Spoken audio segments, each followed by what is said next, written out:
Thriving Cult of Greed and Power, their special report on Scientology. What was interesting about it was made good reading, but they wouldn't provide anyone to discuss the story on the air after they tried to seduce me by sending me a copy of the article. They had nobody available. This is the very first time that has ever happened. I can't draw any conclusions. I have no idea why, but that's the way it is. So what did I do? Turn to a group called the Cult Awareness Network. They've got 23 chapters who monitor more than 200 what they call mind control cults. And they point out that no group has more telephone pleas for help than does Scientology. So with that in mind, we've got on the line the executive director of this Chicago-based group, Cynthia Kisser. Good morning. Good morning. What is a cult? The Cult Awareness Network is specifically concerned, Michael, with destructive cults. We're concerned with groups that are unethical and deceptive in how they recruit and indoctrinate their members, and groups that use mind control techniques on the members without their knowledge. So we're concerned with the dangerous cults. We realize there can be groups that may have an odd activity or odd belief system, but may not be harmful to society. So it's the dangerous cults we're concerned with. What's the number one concern? What's the most dangerous as you view it at this time? Well, quite likely it may be Scientology. A philosophy, as they would tell you. Well, with some nasty practices tied to it. They wouldn't say that. And I would say experiences of hundreds, if not thousands, of other people very well belie that. Well, then, what is the appeal? What is the magic? Why are they thriving and growing? And, they buy reputable commercials. Their image is so clean and pure. I think trying to understand the appeal maybe makes it difficult to understand why they succeed. They succeed not because they have a good product. They succeed because they deceptively entice people to come to their events under the guise of getting something that's a perfectly desirable thing to want. Solving your problems, improving your communications with other people, improving your business relationships, etc. Lots of legitimate companies and services and organizations provide those goals. It's when you go there and without your knowledge, you're subjected to techniques that end up pulling you into the group, the problem occurs. So there's nothing really wrong with the things that the members want that lead them to join. It is the fraud that goes on during the contact with the group that is so dangerous. They own ships and skyscrapers and just about every kind of business you can think of. They've got celebrities tied to them. But it's a long time since L. Ron Hubbard died and Dianetics was born. What leads the organization now? Well, the real leader is David Miscavige. The head of it on paper is Heber Jentzsch. And the thing about Miscavige is that he is a second-generation member. In other words, he was basically brought up within the group. So you have a man who really is not in touch with what the values and the norms of society really are. By the way, I mentioned celebrities. Is John Travolta a member? Is Kelly Preston, his wife, a member? I have every reason to believe that the article that just recently came out in Time magazine that lists them is correct in that category, yes. But, you talk about Miscavige, that's Miscavige, as being second generation. Maybe it works for them. Maybe it is good for them, and they are growing in strength, growing in numbers, growing in wealth. What is it that they do specifically that you think is either immoral, amoral, illegal, fattening? You know what I'm getting at? Yes, I do. Yes. I mean, you're not a Catholic, maybe you are. You're not a Jew, maybe you are. Whatever you are is for you, and maybe it works for you. Oh, that's quite correct, Michael. And I think that if, for example, your church, say, or your synagogue or your religion, stoop to having private investigators go through the garbage of the critics and doing unauthorized credit checks on the critics and fabricating things about their background or trying to frame them to get them sent to prison, I would say that was wrong no matter how good your beliefs are.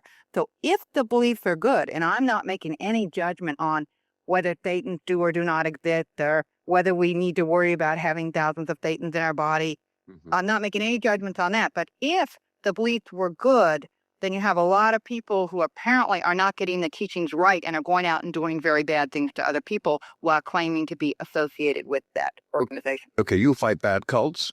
The IRS and the FBI have been, I gather, debriefing Scientology defectors for the past few years, in part, obviously, to gain evidence for maybe some racketeering case. But that case that we'd heard about seems to have stalled. Is there not a witch hunt against them unfairly? All right, you mean a witch hunt against the government agencies? No, against Scientology. Again, I have to go back to what are the basis of the complaints. If the basis of the complaints were simply that they have an unpopular belief system, I would say it might be a witch hunt.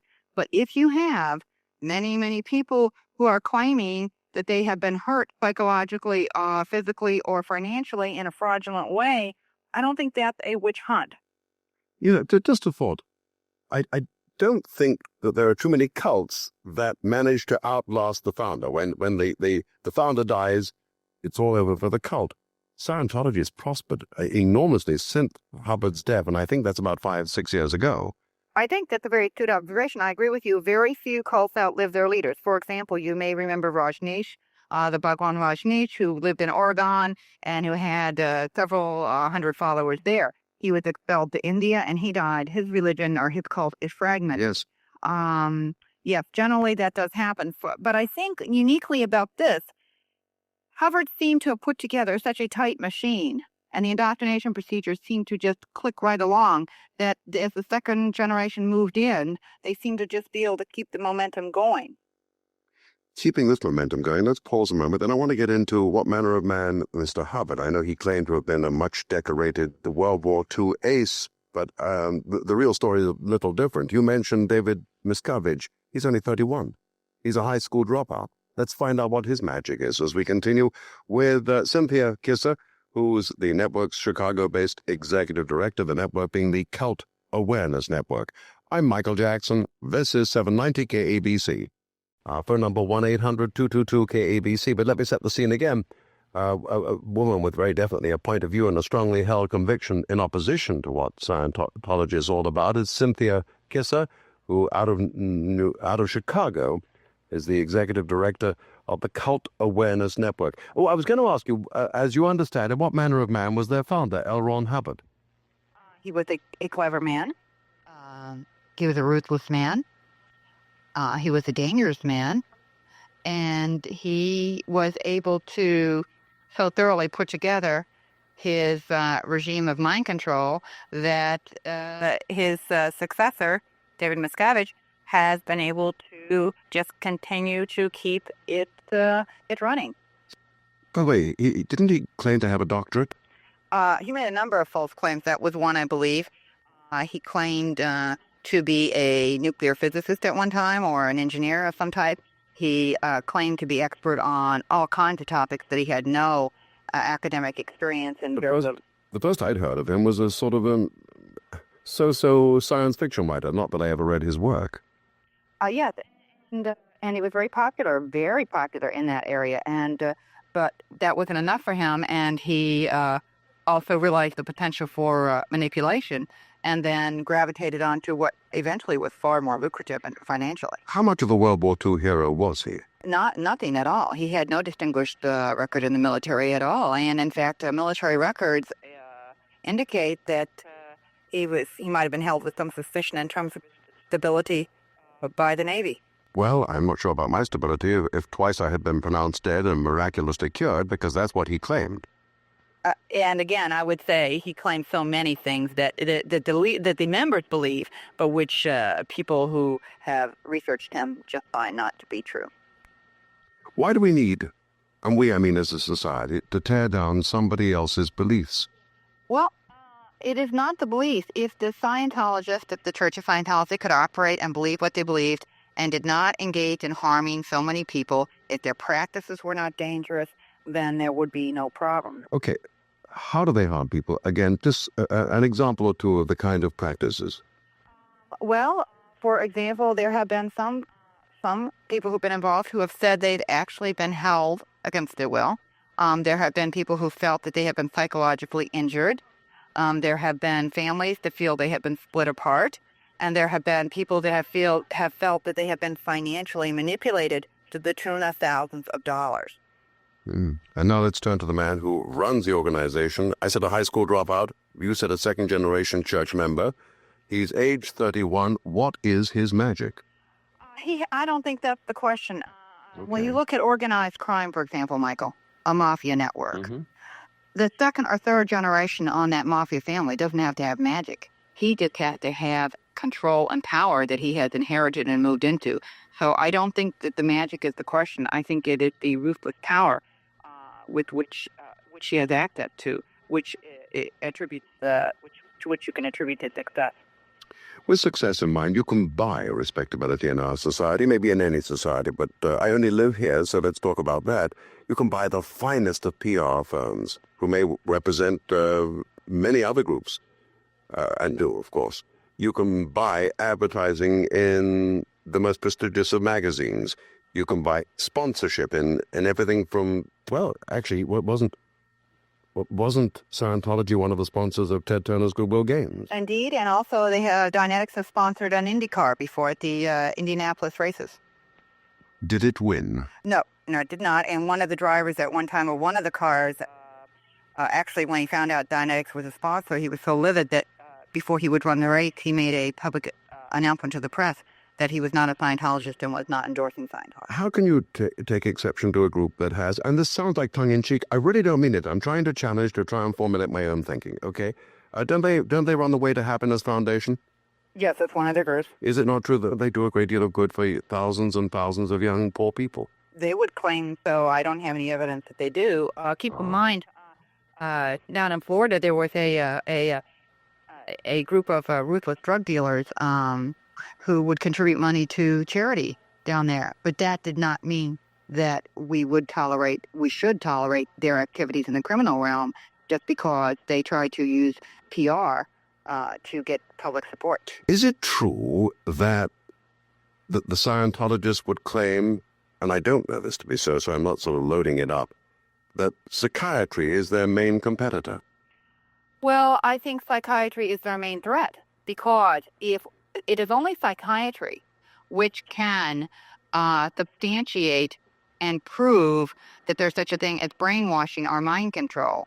And if people understood what mind control was, and if expert witnesses in the field of psychiatry would explain it in the courtroom, they would lose their lawsuits, individuals would be able to recoup for damages, and people would not join because they would be convinced that it is a mind control cult. So Scientology is the profession which can most effectively in the long run expose what's going on, and so therefore they are the greatest threat.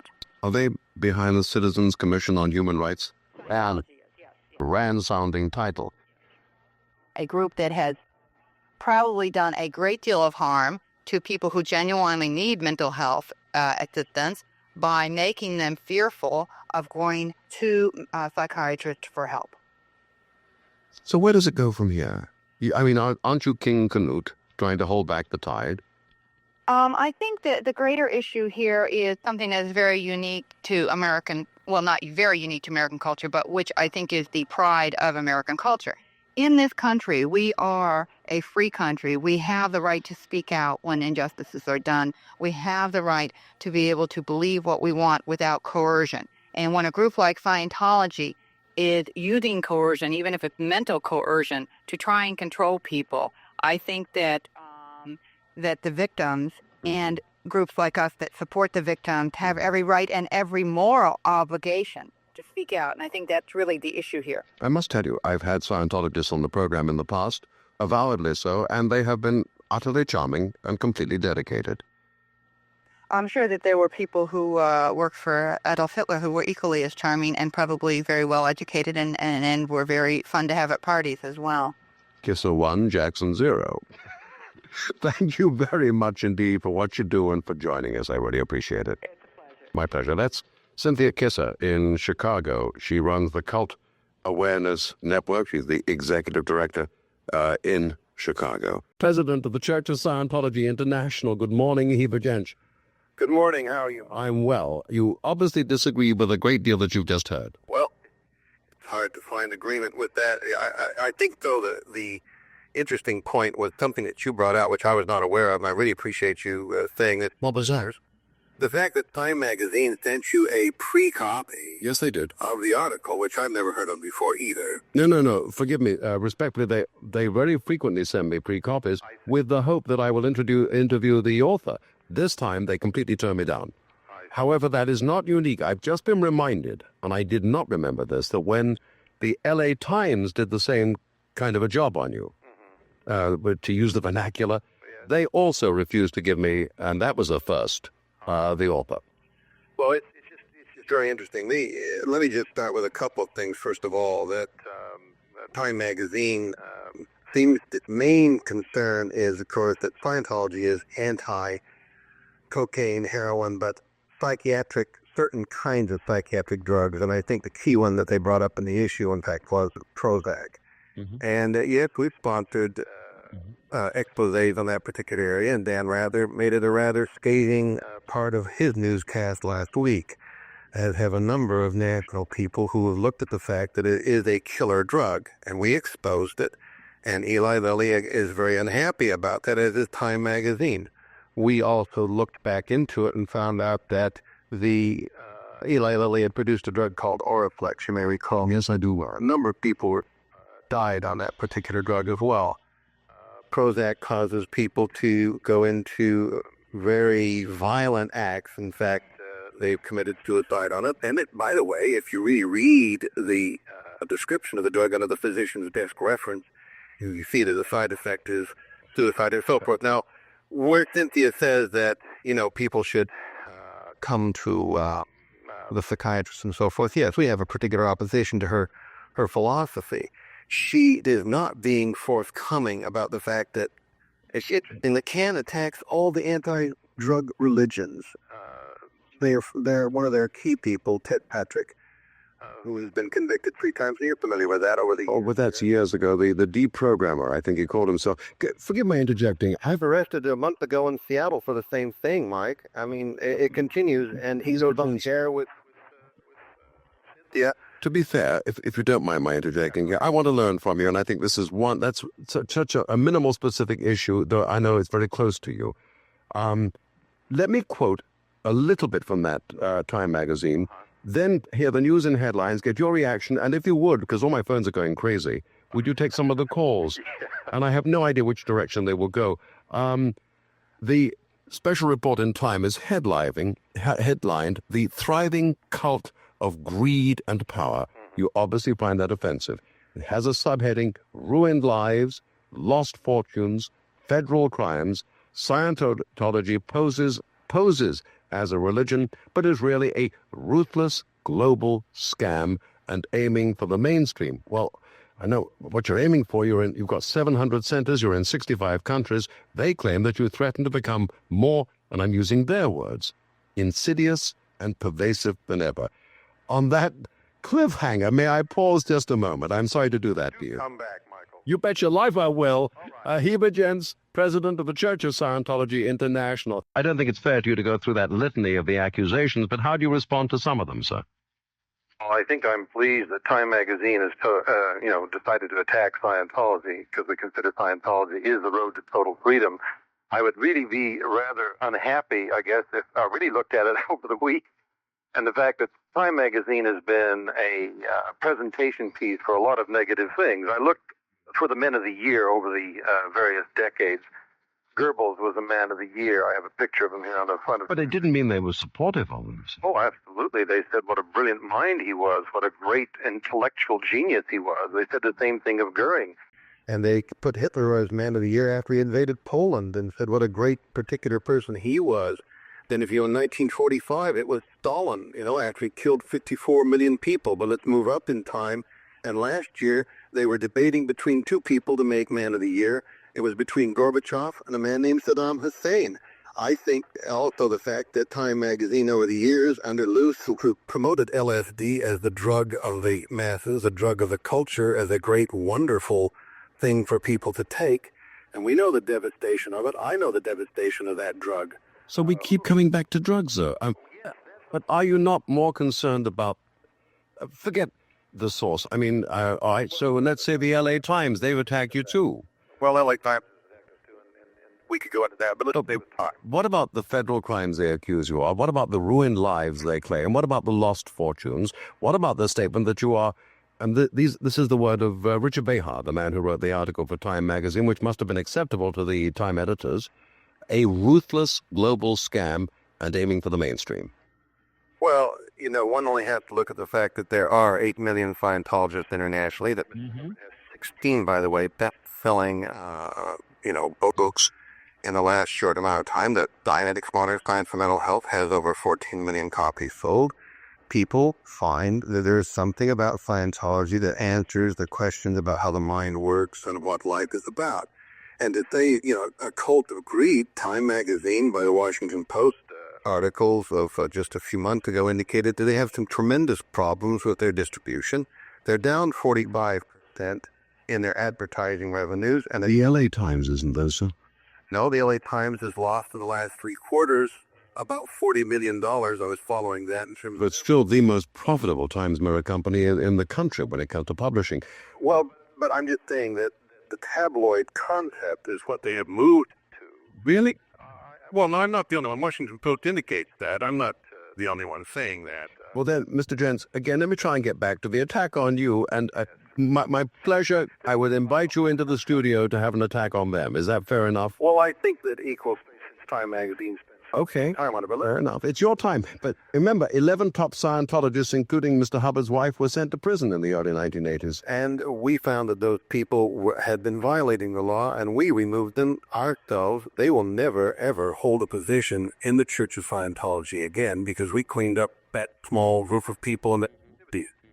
But since that time, it's interesting that Scientology has expanded at a tremendous rate. And you indicate that it is because one of the things we do handle is the problem of drugs. You're taking over 100,000 people off of drugs. Who's injured by that, Mike? By taking them off drugs? I don't think anybody is, so. That's my point. I couldn't even get that admission from Cynthia when I brought that up. We do take people off of drugs. We have effective drug programs that I've visited all around the world. And those aren't necessarily Scientologists. We've sponsored those programs called Narconon.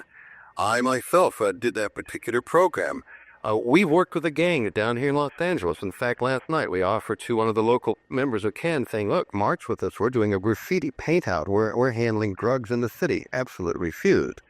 If there is, you see, a concern in the community in Chicago, well, all right, why not join us in helping handling the gang problems up there and the drug problems? Join us in Los Angeles and New York and Washington where we're working with these issues. When constructive activities, the way to happiness was, she said, was such a terrible thing. It's a non-religious moral code written by Mr. Hubbard. There's 20 million copies of it out there. What's so terrible about saying, for example, seek to live with the truth, or do not murder, or set a good example, or honor and help your parents? Are these terrible things to say? Even Reader's Digest took off on you. They remember their column was headlined, Scientology, Anatomy of a Frightening Cult. Does the word cult offend you? Well, not in its real derivation. The word cult comes from culture. It's basic to the culture itself. It has become a rather pejorative term in recent years. I think that Scientology, of course, it's not a closed society. The Cult Awareness Network is probably one of the closest societies I know of. The secretive activities, the kind of surreptitious meetings, the kidnapping of people under the concept that maybe they have to be taken away from their roles as a person into. But Scientology with 8 million members, John Travolta had to find he flopped.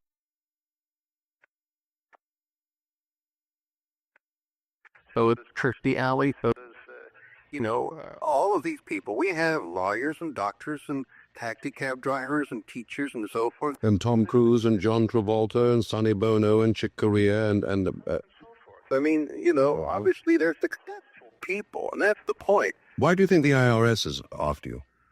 The IRS, the Internal Revenue Service. Have they ever audited your... No, I think it's very simple. The Internal Revenue Service, over a period of years, by the way, has published that Scientology is a religion, has given tax-exempt status to a number of Scientology religious organizations. And, I think that the IRS, they've attacked the National Council of Churches, they've attacked the Baptist groups, they have started a rather I think, vicious assault for money because we've overspent ourselves in this country, and I think the IRS at its top has a very anti-religious feeling, and that has come out. They are absolutely, not just us, but we've gone up against the Internal Revenue Service.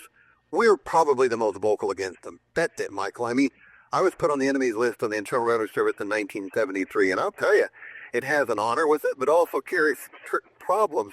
I didn't respond as well as Saul Newman did when he was put on there. He said, well, what do you think about being on the enemies list? And he said, well, first of all, I'd like to thank all the people who made this possible, and I will all I possibly can to continue to be worthy of it. Can we pause a moment and take some of the incoming calls? I don't want to deny others the opportunity, if you don't mind. No, it's no problem. Fine. Okay, we're speaking with Heber Jentzsch, who's the president of Church of Scientology International. Let's try and get to some of the incoming calls that we may. Hannah? Yes. Yes, ma'am. Hi, could you keep it sort of fairly brief so we can get to as many calls as we can, if you wouldn't mind? Yes, certainly. I had a very bad experience with Scientology. I was in it for about 19 and a half years, and I think if I had remained further in the group, I would have died. At least, if by no other means, by my own hand, because I was suicidal for about the last 6 years. Why do you blame that on Scientology? Because before that, I was had none of the dissociative phenomena. I had none of the... What did they do that caused you to get that way? Well, as far as I can tell, it was the auditing techniques. It was the counseling techniques that they use, because they are desensitization techniques, and they are trance inductors, and the practitioners are not licensed to use them. How do you respond to that, sir? I know that judges have labeled the church, according to Time magazine, schizophrenic and paranoid, corrupt, sinister, and dangerous. Well, millions of people have benefited from the counseling of Scientology, and I know Hannah. Hannah, how are you? We brought a lot of people into Scientology, but I respond that Scientology counseling methods are very clear and very available, that they handle psychosomatic ills. The Dianetics has been a book for years and years that has shown a very precise technology, which is a precise way of handling psychosomatic problems, and 75% of the problems that people walk into in doctors' offices are psychosomatic. So we obviously, when you hold up an image of freedom as Scientology does, and it's a new idea, it's going to be bought. Any new idea is going to be bought, Michael. How long will this be considered a new idea? Well, how long was when Buddha came into the society or Christianity came into the society considered a new idea? It did go over a number of centuries. I don't think it'll be that long for Scientology. We've been around for 40 years, and obviously we've moved with tremendous speed. No, I don't know, Michael. I wish I could answer that. I don't know. I have no answer. Hannah, thank you for your call and your criticism. Eric, by contrast, what's on your mind, sir? Michael, it's a pleasure to talk with you. I'm a first-time caller. Thank you. I want, first of all, let's see. I'm a lawyer, and I was a political science major at MIT, so I think I have pretty good analytical credentials, and I am a Scientologist. And first of all, my own experience has been, well, the opposite of Hannah's. It's cured some really bad problems that I had in life. Or cleared. Or cleared. Well, I haven't gone that far yet, but even though I haven't, it made me a heck of a lot better as a lawyer. I'm able to have a wonderful relationship, which I never had before. I'm better in interpersonal relations. I'm better with my family. But then, let me throw something at you. I've been throwing the attacks at Mr. Jentzsch, and he can well defend himself. But in this Time magazine article, it says, in reality, there's a church. The church is a hugely profitable global racket that survives by intimidating members and critics in a mafia-like manner. You're the lawyer, wouldn't you sue? Well, if anything like that happened, maybe, but I've been in it over 10 years, and this is totally new. What was the lady's name? Hannah, Thea? Kisser. Kisser. Yeah. She mentioned Hitler and the Nazis, but her techniques are a little similar to that. I'm a student of history, and you remember Hitler said that the people who tell big lies have advantages. She talked about mind control and brainwashing, and yet she didn't mention in any way what she meant or what is supposedly done. And I have never seen anything like that. If anything, and I hope this isn't too offensive to people, we're probably the least intrusive religion or religious philosophy around. We don't tell people, if you don't agree with this doctrine, you're going to go to hell or God won't like you. We say something like, read the books, take a course, find out for yourself. So it's exactly the opposite. She called it a cult, but she never defined cult. And these people do a lot of name calling, but they don't say what they're talking about. Got some pretty powerful enemies. Well, Michael, if you look at history, anybody who comes up with anything new, especially if it's good, gets enemies. The early Christians did. Jews have at a number of times in history, unfortunately, not because there was anything wrong with Christianity or Judaism, but maybe they offered a little more sanity than was acceptable to some of the people in the society at their times. I think that's what's happening with Scientology. Attorney, thank you very much for your call. Thank you, Michael. Thank you. I don't think you need to add anything to that, do you, sir? No, I just say that there it is. I mean, if the Cult Awareness Network was trying to be balanced, and by the way, Michael, you and I have talked over the years. We've met here in the studio. We've met in the studio, and you've always been fair and maintained a balance. I appreciate that. If Cynthia was being fair and balanced, she would have talked to Scientologists who found it valuable and would have said, well, yeah, there are people who think it's valuable. But they don't want to hang you for what you're doing well, sir. No, I understand that. And I'm just saying, but in terms of fairness, that was what they should do. But no, Scientology obviously helps an awful lot of people. People make more, they become more capable and so forth. It is a very, very capable organization, church that is expanded. Look, groups don't expand over almost a half a century if they are not offering something which is extremely worthwhile to the society. Even the Internal Revenue Service is saying that, and I hate to use them as a supporter, but that Scientology offers something. So the first religion that they feel should be taxed is because Scientology offers something. I found that rather fascinating.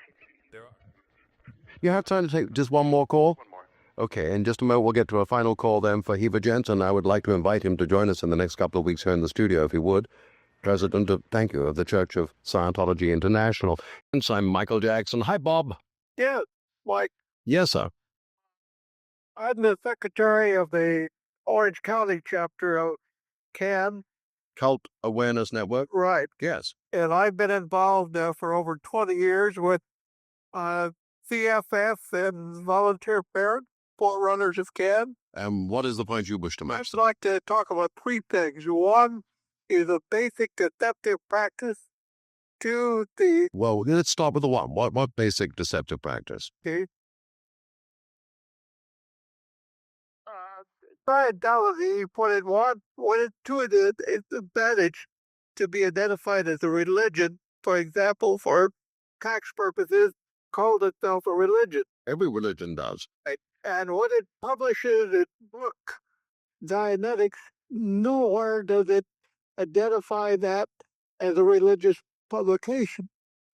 And it does that in Narconon, in its many other organizations. It deliberately suppresses its identification. Okay. The Dianet published by a publisher that pays its full taxes on those books, and all the books which are published pay taxes on it, which is quite interesting. I mean, some religions do not have to do that. To talk about deceptiveness, Scientology is out front. Dianetics has long been associated with Scientology, and it should be even more associated with Scientology in people's minds. I guess they don't really know about that since Dianetics was the precursor of Scientology. So, everywhere in all of our publications, our churches are open to people. In all this argument, let the individual not decide what I say or what Michael is saying or what Cynthia says or all the detractors. Make up your own mind. That's the whole of American fabric of society. You get to make up your own mind. Make your own choices. Read a book. You're welcome to come to our L. Ron Hubbard Light Exhibition Gallery. It's open. Bob, thank you for your call. I wish there was more time. I've tried to, separate one half of the hour from the next. The invitation is there. We'll get back to you if we may, sir. We'd let her come here in the studio. Yeah, Scientology is the road to total freedom. People may fight it. We're still here, and we're growing. But thanks, Michael. Let me know. I'll be glad to do it. Thank you, sir. Or is it, as Time Magazine says, a thriving cult of greed and power? That's it for the second of our 4 hours together.